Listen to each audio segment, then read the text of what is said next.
One of my favorite Bible verses, John 7:24, says, "Judge not by mere appearance, judge correctly." Okay? So we're going to talk about, from a therapeutic perspective, how we can judge each other correctly and stop judging by mere appearance, which is exactly what it sounds like. Mere appearance is stuff you can see and smell and touch, okay? That's appearances. The correct judgment is ultimately done with the sixth sense, or the third eye. It's a spiritual judgment. And so I'm going to walk you through what I consider to be a therapeutic application of why it's so important to practice Buddha's last words. What are they? Strive for your own diligence. Strive for your own liberation with diligence. You should strive for diligence too. That's all good. Liberation. Yeah, right? That's part of it. Okay, so I'm going to show you what the liberation is and why we shouldn't walk around just telling other people what to do all the time, and why we can endure various hardships, including when laws change in our country, and why we can get through it, and why we can succeed no matter what happens to us in the flesh, and probably better if bad things happen. Bad things, okay? By starting with a couple different teachings, Genesis 1:1 and the Tao verse 1, okay? In the beginning, Genesis 1:1, God created the heavens and the earth, all right? In the beginning. I'm going to draw the beginning in a second, or I already drew it, so I'm going to show it to you. In the Tao verse 1 says the Tao is the origin of all things. Science, chapter 1, the Big Bang, that's the start of it all, right? So in the beginning, the Tao is the origin of all things, and the Big Bang is represented by that little black dot. Okay? Little teeny tiny black dot in which all of us were compressed. According to the science, every atom and everything that's in this world was once crushed together in something much smaller than the size of a pea. And at some point that little thing exploded, and here we all are. I could see the Tao right there. It's the origin of all things. The next line is it's the mother of 10,000 things. Which means this little black spot gave birth to everything. Here we are. And in Genesis 1:1, in the beginning, well, guess what? Before the beginning, there was nothing, and it was a void. Very Buddhist concept. We come from this void. Then all of a sudden, here we are. And what did I draw? Well, I've got a bunch of people, a bunch of different colors. And I have birds and money and more birds, because that's the best stuff I can draw, okay? And a sandwich. I just stuck something else in there, okay? And so everything you can think of in the flesh comes from that little black spot, including all of us. Now, I want you to think of that as home, okay? Home base. That's where we all started. It's so imperceptibly small, it's not even worth thinking of as a physical thing. And yet we all came from that source. That includes our minds and our emotions and our spirit and all of that, all coming from that source. So what's this journey we're on? In the Tibetan book of Living and Dying, it has this wonderful description called the Wise Guide. And what it says is that two people have been living inside you all your life. One is the ego, garrulous, demanding, hysterical, calculating. And the other is the hidden spiritual being, whose still voice of wisdom you have only heard or attended to, rarely heard or attended to. As you listen more and more to the teachings and contemplate them and integrate them into your life, your inner voice, your innate voice of wisdom, I need my readers. As you listen more, your inner voice, your innate wisdom of discernment, that's what it says. What we in Buddhism call discriminating awareness is awakened and strengthened, and you begin to distinguish between its guidance and the various clamorous and enthralling voices of the ego. Okay, so I want to talk about discriminating awareness and recognizing what Jesus means, which is John 7:24, to distinguish between mere appearance and that which is the correct spiritual judgment. It's because we have two minds. In the beginning, that's really one mind, but two different aspects to it, duality. In the beginning, boom, we exploded into being, and here we are. And right now, you have a physical mind and you have a spiritual mind. And as it says, the one mind is garrulous and demanding and hysterical. We've all been through that. And that's the mind that causes all the pain. It's the first noble truth of Buddhism. Life is suffering. Why do we suffer? Because we've got that voice. That's called the ego. It's also the devil. It causes all the pain. Then you have this other voice, this wise voice, the wise guide that we barely have attended to. It's basically in fetal stage for most of us, most of our lives. But it can develop and it can grow into something strong and powerful, and it's a voice we listen to on a regular basis. And here's the difference and why it's so important to not judge each other the way we do. Because it's super easy to judge each other way outside here, away from this black dot, okay? Away from the center of it all. We judge each other in the flesh. We judge each other based upon money and who has the nicer bird, right? And who eats the best sandwiches or whatever, okay? Anything in the flesh is happening on the outside. And if we judge each other for that, arguments will ensue, for sure. Which laws should we have? How should we distribute the money, okay? Who's right and wrong? Remember what Rumi says, out there, there's a field beyond right doing and wrongdoing. I'll meet you there.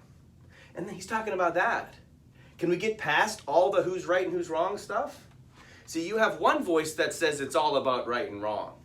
Then you have another voice that says, well, maybe it's not about right and wrong. What does it say in Genesis? To don't eat off the tree of good and evil, to eat off the tree of life. It's telling you, you have two voices right there. Eat off the one that's actually going to unify us all. And so when we judge each other for the physical stuff that's happening, it's really the ego aspect of the self that is separated from this home base. What are we supposed to be doing? Recognizing that each of us has various barriers. Some people are over here, some people over here, diametrically opposed. That could be political, it could be gender, it could be religion, it could be socioeconomic status. But it doesn't matter where you are in the flesh. What matters is how close you are to this little dot. Now, I've got these different beings of color, and I have different types of light radiating off of them. The further away someone is, the less the light. The closer someone is to it, the greater the light. That's the more spiritual we become, the closer we get to it. This is the judging by, not by mere appearance, to judge correctly, is to realize the system is totally fair. The closer we get to this center, the unity of all things, and seeing things clearly from a spiritual perspective, the more light we radiate, right? The more peaceful we ultimately become. As we get to the concept of what the ego is actually doing, the ego is seeking pleasure and avoiding pain. And where does it do that? Out here. Okay? It uses sandwiches and money and other people to create pleasure for ourselves and to stay away from pain. That's what we're trying to do. That's what the ego does. And that's totally fine and useful in the flesh. Okay? But the spiritual voice doesn't look at that at all. The spiritual voice recognizes there's just one job. I'm supposed to figure my way back home. I'm supposed to find my way back there. That's called born again. It's awakening. Buddha means to wake up. From what? The sleep that we're in. It's the judgment of money and birds and sandwiches and other people that keep us from getting there. Now, if we're all playing the same game, and we are, we can be completely opposite of another person and still be making progress. In the Bible, the word sin, in the original Greek version, the word is hamartia. Sin, we usually consider to be something bad we do in the flesh. That's how people usually look at it, something out here. Well, the Greek word is hamartia, and it means to miss the mark. And what is it? Well, I've just drawn it. If you think of yourself as one of these beings, and we're out here trying to manage money and birds and sandwiches, and that's how you're going to impress God somehow, you're sinning. And anything that keeps you from getting back to this place is sinning. That's how you miss the mark. That's it. But anything that you do that's spiritual resonates with you, adds more spirit to you, helps others around you add more spirit, and now you get closer to center. Again, this is very therapeutic. Once I turn this off, we'll be talking about this a lot more.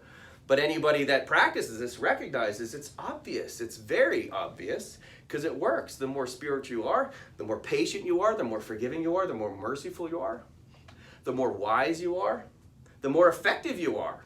Right? The more you can influence other people. But the less you're those things, the more judgmental you are. That doesn't work. That creates arguments and stress. See, if you read Jesus' teachings and the Buddhas and Muhammad's and Krishna's, they rarely talk about physical stuff at all. They really do. It's so rare. And if they do, it's almost always analogy. When given the opportunity to explain which of the commandments was the most important, Jesus doesn't say, don't murder. He says, love God with your heart, soul, mind, and strength. And remember, if that's God, I don't care if you call it the God, the Tao, or the Big Bang, or whatever that spot is, that's what we're supposed to love, the origin of all things. And we're supposed to meet there. That's home base. Love that with all your heart, soul, mind, and strength. Guess what happens? Spirit comes off of you.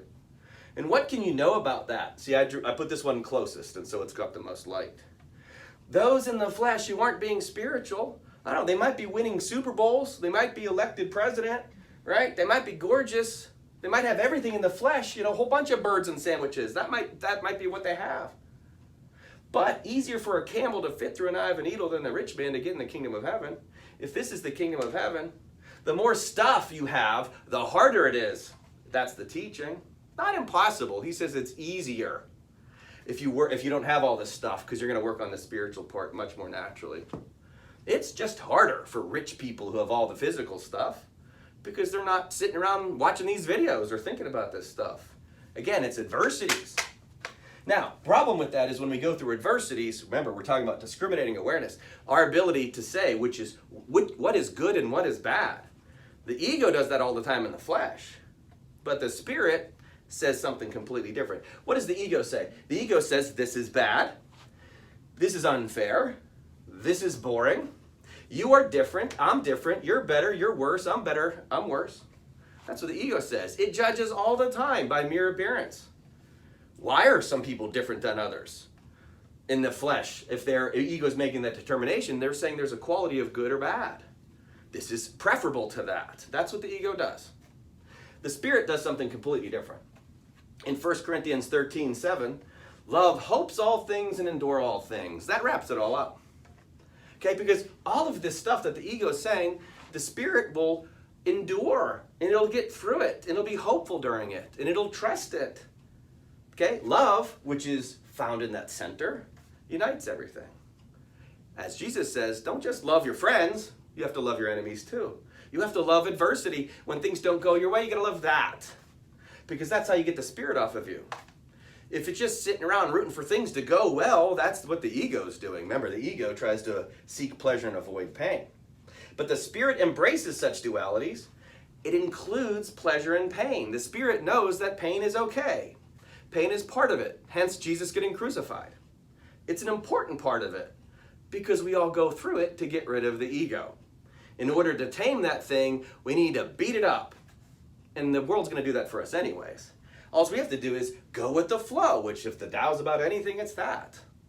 We have to learn how to go with the flow. Now, I'm going to erase this because I'm so attached to my Pac-Man drawing. I have to get rid of it, but I'll use it one last time. Notice how Pac-Man, very robotic creature, it's going to either go towards the pleasure or try to stay away from the pain. I mean, that's the physical world. But Pac-Man is just this endless loop, okay? Pac-Man can go from screen to screen to screen, running away from ghosts, chasing cherries and all that stuff, and that's the physical world. But what if Pac-Man can figure out that he's just a video game? That's called awakening. If Pac-Man can figure out there's some dude on the couch controlling him, that's called born again. See, we're Pac-Man and women, Ms. Pac-Man, and we on all the various colors in between, okay? And this can be doing anything, but it's definitely asleep and it's not aware of what's really going on. Our ability is to wake up and realize that these bodies are like Pac-Man, and the sandwiches and the money and the birds are like the cherries and the ghosts.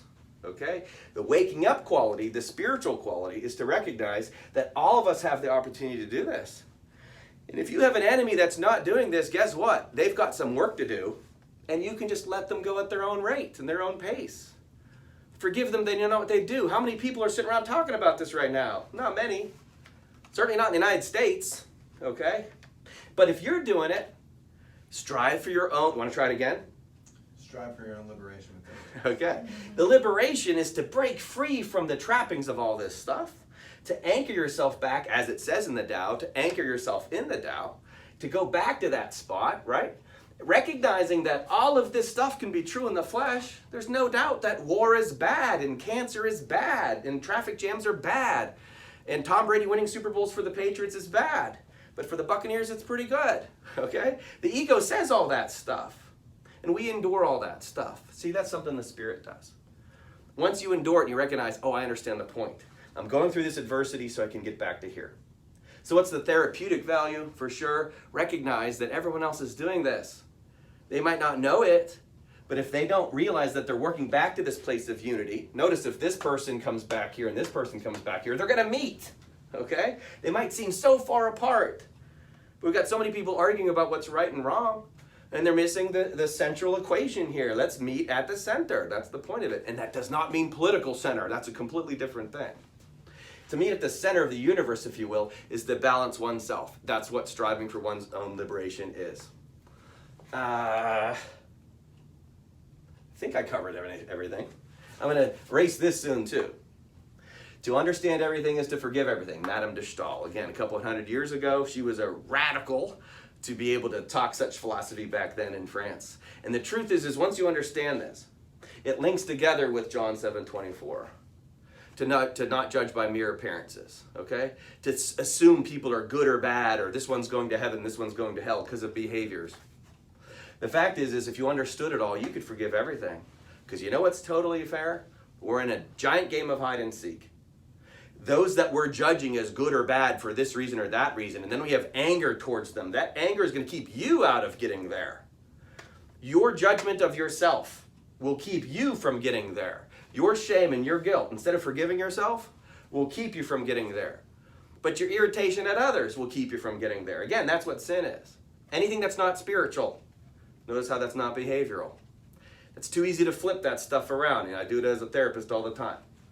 I will go from pro-life to pro-choice client, right? From pro-vax to anti-vax. From Trump supporter to Biden supporter, right? And then I'll have a Muslim client, and then I'll have a Jewish client, and then an atheist client. And to pull all that together is to put it into this dynamic.